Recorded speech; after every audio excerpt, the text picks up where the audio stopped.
Welcome to the Inspectations Podcast, hosted by Justin Starbird, CEO of the Aebli Group. In business, one of the most difficult tasks a leader must do is find a way to inspect what they expect.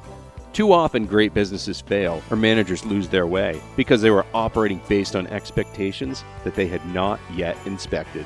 The Inspectations Podcast brings together business leaders from all industries to talk about best practices, innovation, leadership, and business development. You're listening to the Inspectations Podcast. Here's your host, Justin Starbird. Welcome back to the Inspectations Podcast. My name is Justin Starbird. Here we work hard to inspect what we expect. One of the people that I've gotten to know over the last several years that does more inspecting and creates expectations for companies than I've ever met, Mark Sponseller from Morningside Group. Mark, good friend, man. Welcome to the show. And thanks for having me. We can't get away from each other. No, man, this is great. It's kind of funny. So inspectations, the whole idea is that, from a marketing side, you want to inspect what you expect, but you do it from a little bit of a different angle, coming at it from, everything from auditing to being a CFO. But man, getting ready to launch Morningside Group, actually has been launched, but going out public here shortly. What is Morningside Group, or what is the Morningside Group? Yeah. Excuse me. Well, Morningside Group is a financial and operational focused business consulting group. And when I say financial and operational, that really kind of equates to the kind of things I've been working on for my whole career over the last 25 years. So we work with corporate entities, private equity, banks on a whole lot of things, mergers and acquisitions, divestiture support, recapitalizations, but then also performance improvement, crisis and change management, which is very broad, but is basically just trying to help solve problems, turn things around, and then in certain cases, interim management, actually stepping in, taking the keys, and making change.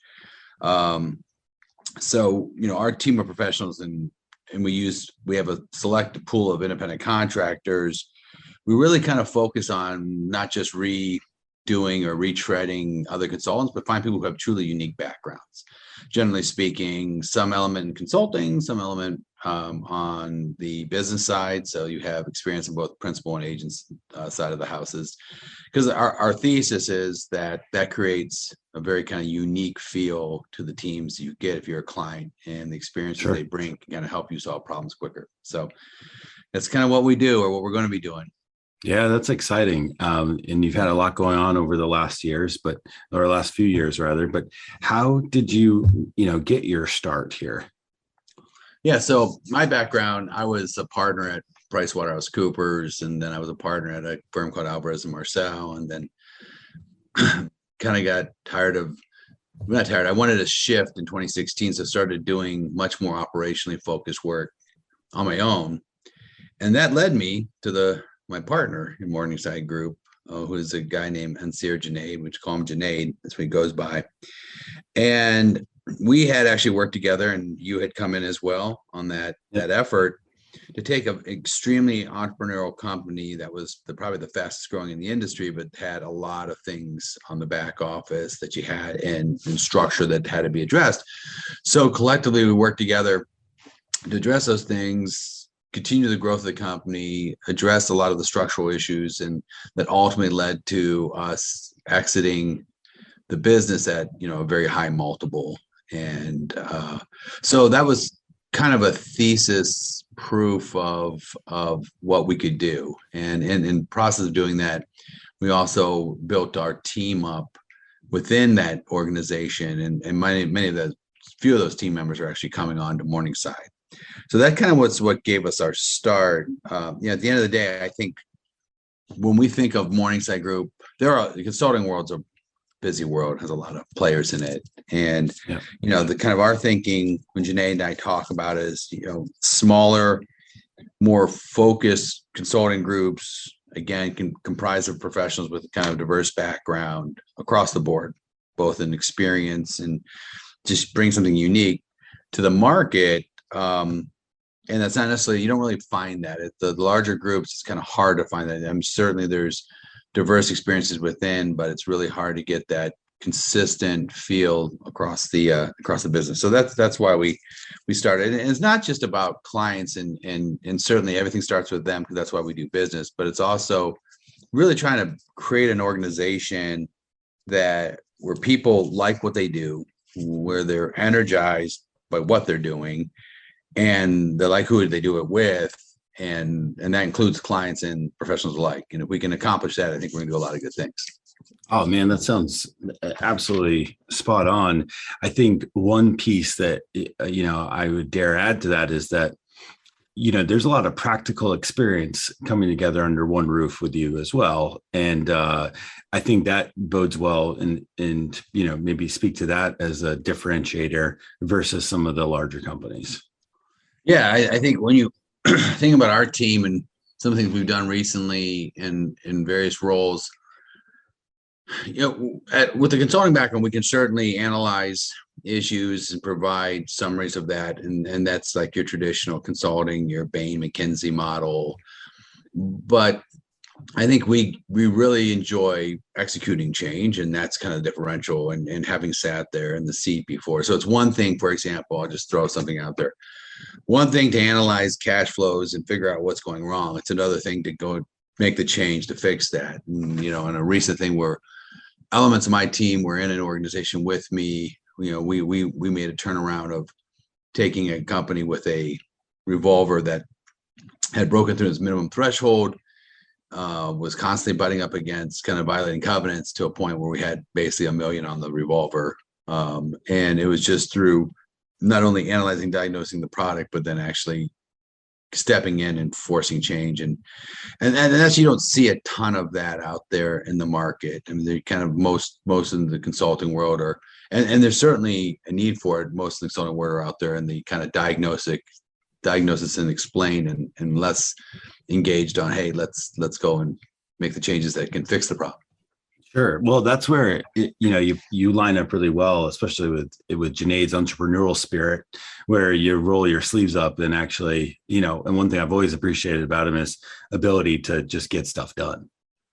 Oh yeah. And Junaid is interesting because he's founded a number of businesses, and he currently holds, kind of top level role, CEO, chairman, board member on a number of privately held companies across a number of industries. And that also brings a unique experience to kind of the management of Morningside and the insights we can bring. And, hey, have you thought about this? So It's funny, as it stands, I sit on a board of another company, startup in town, and I regularly consult Junaid on commercial type of ideas, strategic type ideas, because he just has that experience. So between he and I, we've done a lot of stuff. Yeah. We're like 100 years in dog years. Well, so to that end, do you look for like specific traits in the folks that you bring on to your team? And because at the end of the day, if you are consulting and you're recommending that, you go forward down a specific path, and you need to put the players in place that actually can execute that, because you're not the one that can do it all the time. No, that's exactly right. And that's why something that it's funny, I like doing client work. The other thing a lot is recruiting and training. And if you looked at how there's a Belichick tree in the NFL, well, there's a Sponseller tree out there in the consulting organization I've been in. I'm very proud of that. A number of people that I hired and or significantly trained are now partners in these organizations, which to me, it's like that shows the proof of the concept. So to get to your point, I'm a very hands-on guy, and I think, as we roll out and start, the people who I already have here have kind of, they know my approach, and I can know when to give them something and have them move with it when they need guidance, but I'm always involved. And then you just get the challenge is to continue to do that. And so when we look for people, excuse me, the ideal person is someone who has, again, some consulting, possibly some time within an organization behind the scenes to see how things work. But that's not critical. Though that's a certain pluses we start with. Then we also look for attitude. We try to assess, goals. What do they want to live? I'm looking for a job or a career, because this is something that I've learned. It takes time to develop, and it doesn't mean you have to give up. We're not saying don't have a life, have a life. but are you looking for a job or career? And so those types of folks are good. Someone that is someone who's introspective, someone who likes to work in teams, someone who is willing to learn, someone who can understand that, listening is important as communicating or, speaking. And those are things that we just kind of do through the interview process. Oftentimes we bring on folks that are kind of known quantities. So they know someone who's already in the firm or someone else, and that makes it easier, but it's a challenge. It's really a mindset. We get the mindset and the right background. I'm pretty confident we can bring people up and make them pretty effective in a fairly short order. One of the things that I think is so cool about how you approach some of these deals, and you've done several mergers and acquisitions, over the last several years. But one of the things I think is so neat to see, and is not always typical of a consulting firm, is you come in on the team. And what I mean by that is you're working, alongside the executive staff that has reached out and said, hey, we think we've got this problem, we're trying to get into it, or with the board who says, hey, we've just removed, this leadership and we need it to be settled. And I think what's so interesting, and maybe you can speak, is it the team or is it your vision about how you actually empower the people that are there and give them an opportunity to level up versus saying, hey, we're just going to get rid of everybody and start fresh? No, that's a great question. I guess, we're starting out, so necessarily I need to be involved. But in my whole career, I've always been kind of very hands-on partner. And my vision for Morningside is, everybody works, even if we will grow. And there's never going to be this. I used to laugh at the Big Four. There's tons of roles that are created that I'm sure they're doing good and they're doing a good job, but they're not really touching the client anymore. And in fact, when I initially got out of consulting, some of the things that I missed was that client touch. As you move up, you start running an organization, you lose the opportunity to really touch the client. So I think that's something where we want to try to navigate. And as we build, whether it's myself, make new partners, bring on new partners, they're always hands-on. Because it's not just the quality of service to the client that gets better, and that's in fact it. It's touching back to what we just talked about, training the next level. They learn something from you. I have something to give, I'm pretty sure. And the way you impart that is through real life examples and working side by side. Now to kind of the crux of your question as well is, how do you do that and not kind of squash their growth, that you don't want a bunch of boy and girl Fridays out there, and that's something you just learn over time. So it's like, I like to think about it like, and what I always tell them is like, I'm never going to hang anyone for a mistake. Mistakes are how we learn, and I truly mean that. And I expect people to make mistakes, so I'm going to give people enough opportunity to make a decision. I've also learned over time, and this took a long time. Just because someone approaches a problem differently doesn't make it worse.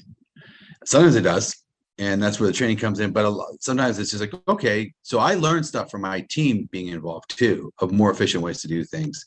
I think by doing that, you kind of really give team members a chance to have the confidence to grow, and knowing that if they fail, they're not going to fail alone, and that you're going to be there and we're going to figure it out. Yeah. Yeah. I mean, sometimes you have leaders that are in a spot where, they condone every failure. And I'm in agreement with you where you're like, hey, that's the only way we're going to, get better and learn from that. Because if you make the mistake once, if you don't learn from it and get better and make it again, well, that's on you. But if you learn from it and, if you make other mistakes, it's like the adage of asking permission or just begging doing for forgiveness. Begging for forgiveness or asking permission. Yeah. No, I totally agree. And it's funny. I think from my consulting, I started my family later on in life, and I kind of learned some stuff from consulting that helps me in parenting. And, one thing, that I impart to my kids the same way is like, don't think you're never going to fail. And you are. And that's how sometimes your best learning comes from that. The question is, do you repeatedly fail? Then you have to ask yourself, well, am I doing the right thing? Right. And I say the same thing to my team members here. Yeah. Well, speaking of teams, we had the opportunity to work together, for a little while on a couple of different deals. What has made, the Aebli Group, our team, a valuable asset to some of the projects that you work on? Yeah. If I think about, the one I mentioned earlier, you guys were great because that was a company that had been growing at an accelerated pace, but really had never landed a national account of note. Some super regionals. So your team getting involved was right around the time we were going after what I'll call an elephant. So, and you were very helpful when I think about it, is that you really helped us understand the voice of the customer. And this gets back to a concept I said earlier. You got to listen. And people think, going in, we could have gone in there, we probably had a preconceived notion of what the customer wanted, but helped us better understand the voice of the customer. What do they want? And then translate that into how do we fit that? So it felt very natural. And it was funny. The customers, I think we were a dark horse candidate to kind of win that customer. We ended up winning. I think surprised and shocked the industry. And candidly, that and then rinse repeat on a couple others probably led us to get an outsized multiple when we exited. So your group was a huge help in that. And it's not even just the how, this is the kind of things we knew and help translate the message, but it was also the structure you brought to the table that I think gave us the confidence that we could win it. And so that's some of it.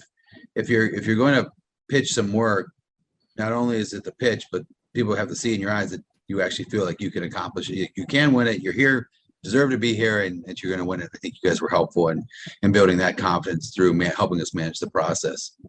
Well, appreciate those kind words. We were thankful for the opportunity. We got over 10 multiples, so it's easy to give kind words, and it was a huge piece of the commercial successes we had right before we closed.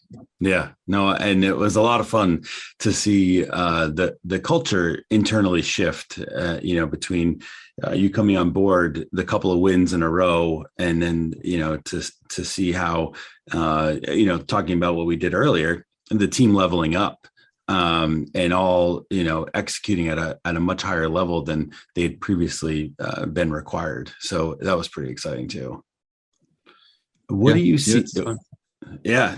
So what do you, thinking about, going back to the team dynamic for just a second, and that particular team, it certainly had strengths, and there were certainly areas for improvement. As you look forward, what are some of the things that you kind of identify as ways to, augment the talent that's there? And, when you come in and you're evaluating a deal and you see that talent and you're like, I'm going to give them a chance to try to get better. Yeah, no, and that's the secret sauce. And I'd love to tell everyone how to do it, but it comes from experience. I mean, it really does. It's funny. There are many when we come in. So there's two major areas where we work. One is kind of mergers and acquisitions, divestitures, recapitalizations. And then the other is kind of what I call performance improvement, change, turnaround, all that stuff. And it needs a lot of the same skills. So whether you're evaluating a new team that you're buying a company in, you need to get to those points that you're talking about. Or you're trying to evaluate a situation like, how did we get here? Yeah. Why are we hitting against violating our covenants and our debt agreement when we think it's a good business? Because everyone loaned us the money and they thought it was a great business. And all of a sudden, things haven't panned out to the thesis. Okay. So you got to get down the bottom of it. It's assessing management and how do they approach it? And when I go through a process and kind of understand the situation, there's a lot of things I kind of self-assess of the management team that help me figure out where we're at. So one of the things I think about is how entrepreneurial is their mindset when they run the business day to day. And this is whether or not they're an owner or not, because sometimes you have an owner who's a passive owner and then a management team. And if a management team doesn't have equity, but at least acts like they're owners, that's a positive thing. If they don't, then they may have checked out, and maybe that's part of your problem. So they're not seeing the red flags come up when they come up, and they're blowing right through it.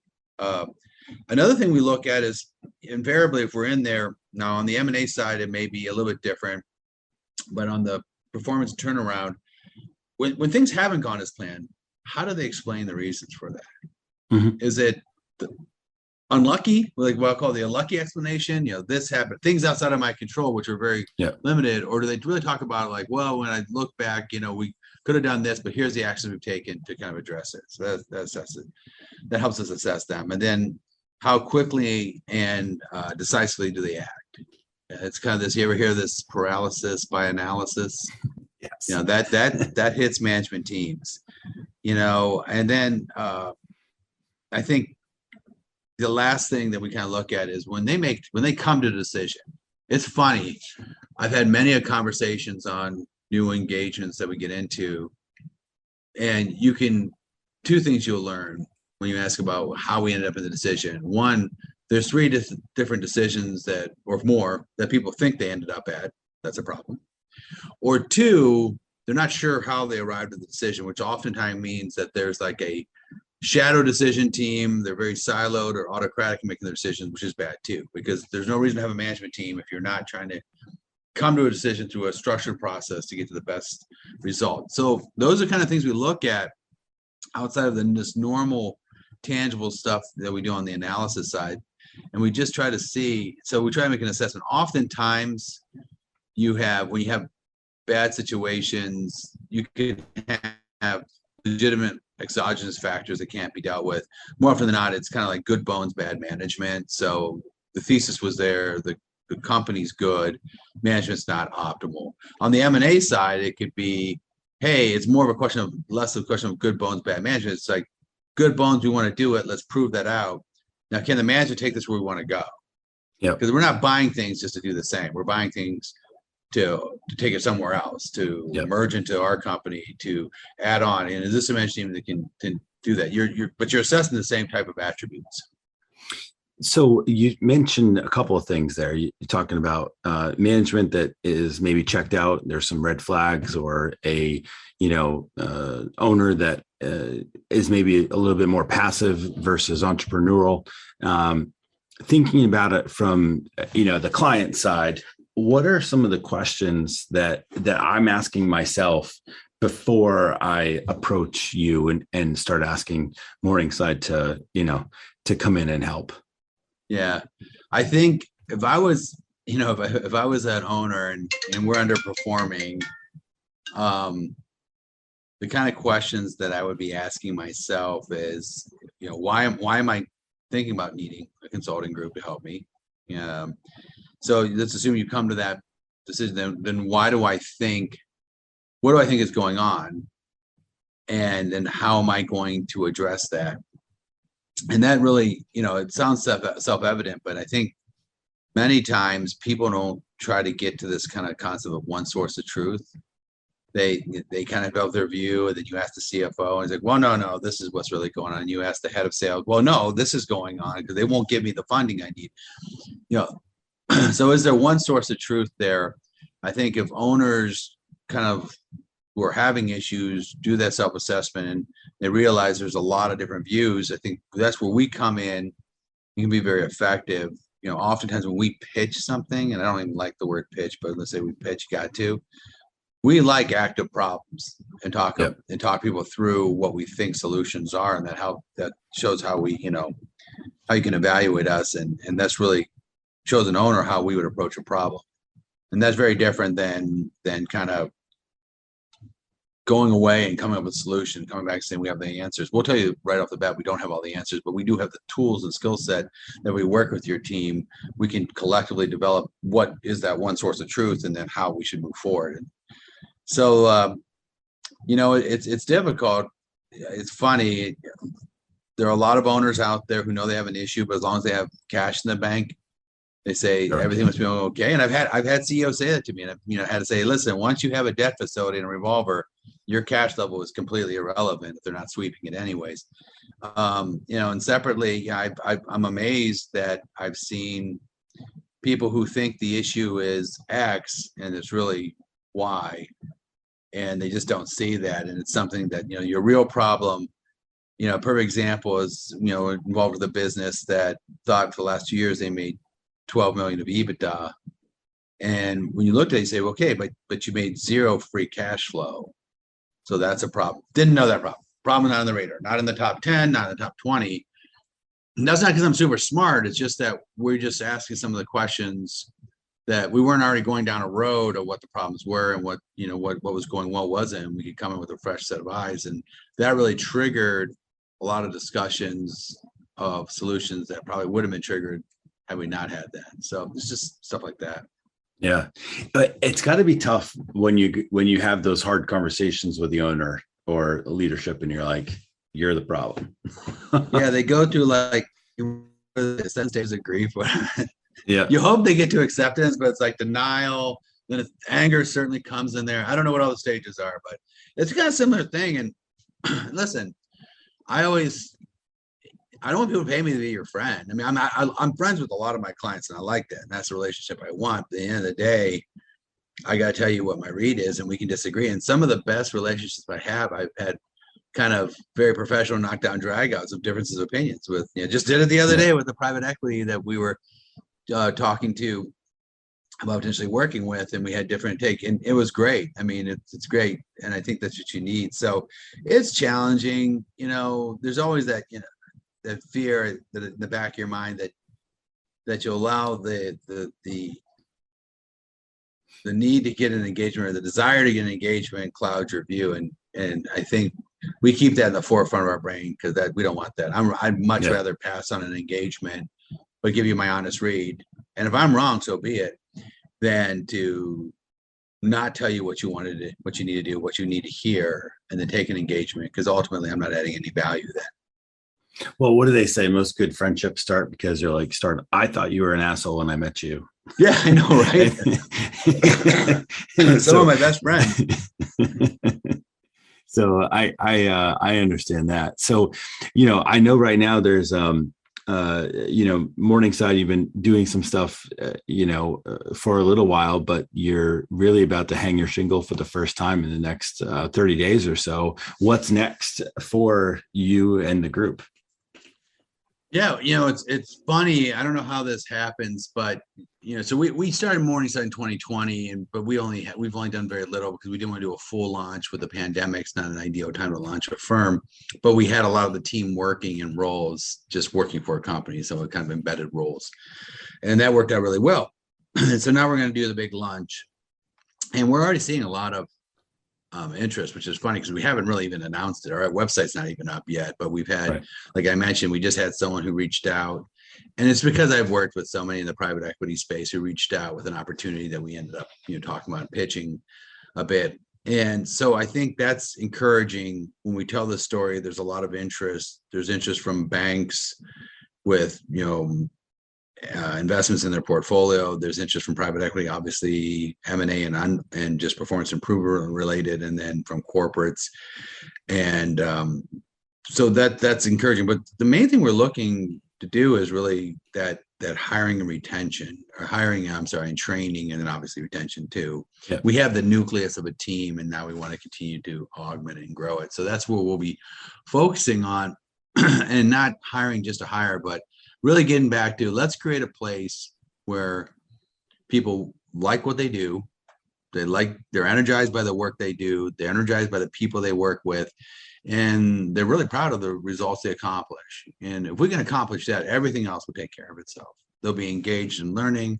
They'll be engaged in customer service. They'll be engaged in their personal lives, and they'll get a lot of it. And so that's our focus as kind of, I don't know, maybe somewhat cliche that sounds like, that's really what our focus is for this next years, and probably throughout our growth, is how do we find those people who want to do that, who want to get what we do, who want to learn how to do it, and really get a fulfilling professional relationship from being involved with us and our clients. Yep. That's awesome. Well, I'm certainly thankful to have had the opportunity to work with you and continue working with you on certain things. And this is a lot of fun. It is. And I'm always impressed by the insights you bring. And sometimes the hard messages about, hey, this isn't very effective. It's like, so, as my website launches, I'm sure I'll be asking you. I already had you give me some thoughts on my deck a while back. From website launches, I'll be having you, take a view of things and give me your thoughts, and that's that's great to have those kind of relationships back and forth where we can lever each other about, hey, is this working? Is this not working? What do you think about that? Well, going back to having hard conversations, you and I have certainly had them over the years. And, you and Junaid are a good partnership there too, because I've been witness to some of those knockdown dragouts as well. Yes. Yeah, no. Even mom, I always tell the mom and dad still, we fight once in a while, but we still love each other. So, it's kind of like, I joke with, I don't know if Junaid's mom and I'm dad or vice versa. It's probably a little bit of both, but that's what makes a healthy relationship.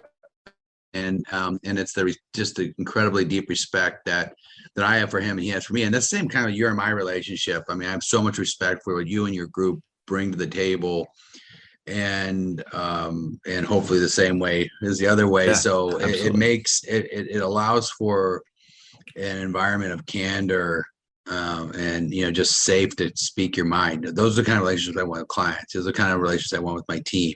Yeah. One of my favorite quotes is I've always told my team, I don't mind looking stupid in front of you, but don't let me look stupid in front of the client because you won't speak your mind. So, feel free. Yeah.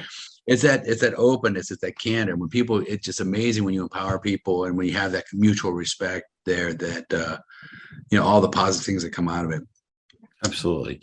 Well, we should definitely do this once you get launched and into the thick of things in a few months. So this I think you might be a regular guest here. That'd be wonderful. I'd be happy to do it. And I'll let you know when the site comes up so you can tell me what you think. I always enjoy it.